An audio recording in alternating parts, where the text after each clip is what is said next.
boğaz şişməsi, angina, laringit, faringit, yəni el arasında desək, loru dildə boğazımız gəlib deyən izləyicilər. Ən çox apteklərə yaxınlaşırıq, hansı məhsulu alacağımızı isə bilmirik. Mənim sizə bugün tövsiyə edəcəyim məhsul ölkənin bütün apteklərində satılan və ən əsas özəlliyi tərkibində heç bir kimyəvi qatqı olmayan, tam bitki tərkibli, bitki mənşəli və ziyansız yan təsiri olmayan 4 yaşdan yuxarı hər bir kəsin istifadə edə biləcəyi Pulmalor spreydir.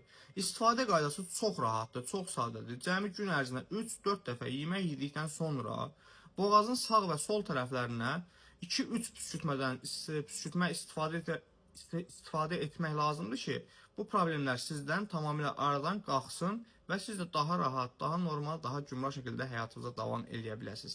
Videonu isə bəyənməyi, paylaşmağı, abunə deyilsə səhifəmizə abunə olmağı unutmayın ki, bu cür faydalı videolarla mən sizin qarşınızda tez-tez ola bilim.